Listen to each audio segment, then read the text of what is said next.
అది ఒక హత్య కేసు. పోలీసులు కాదు, అలాగే సాక్షులు కాదు. చనిపోయిన వ్యక్తే తన హంతకుణ్ణి పట్టించింది అంటే మీరు నమ్మగలరా? 1897లో అమెరికాలో జరిగిన ఒక విచిత్రమైన ఘటన ఇది. అమ్మాయి పేరు ఎల్వాజూనా హీస్టర్. ఒకరోజు ఆమె ఇంట్లో అనుమానాస్పద పరిస్థితుల్లో చనిపోయింది. ఆమె భర్త చెప్పిన కథని అధికారులు నమ్మారు. పోస్టుమార్టం కూడా సరిగా జరగలేదు. కేసు దాదాపు క్లోజ్ అయిపోయింది.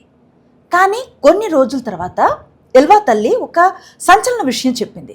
ప్రతిరోజు రాత్రి ఆమె కూతురు తనకి కనిపిస్తోందని, తనని తన భర్తే హత్య చేశాడని ఆమె చెప్తోందని పోలీసులకు చెప్పారు. మొదట పోలీసులు దీన్ని ఏదో మూఢనమ్మకం అనుకున్నారు, పట్టించుకోలేదు.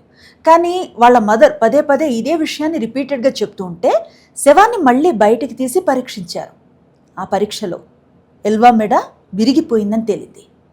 అది సహజ మరణం కాదని నిర్ధారణ అయింది. దర్యాప్తు మళ్ళీ ప్రారంభమైంది.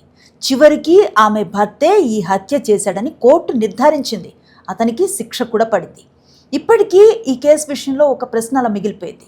నిజంగా ఆ తల్లికి ఆమె కూతురు కనిపించిందా, లేక ఆమెకు తెలిసిన విషయాన్ని ఈ రూపంలో ఆమె చెప్పే ప్రయత్నం చేసిందా? ఏదేమైనా చరిత్రలో ఒక దయ్యం సాక్ష్యం చెప్పిన కేసుగా ఈ ఇన్సిడెంట్ మిగిలిపోయిందన్నమాట. మీకు ఎలా అనిపించింది ఈ స్టోరీ? మీ అభిప్రాయాన్ని కామెంట్ సెక్షన్లో చెప్పండి.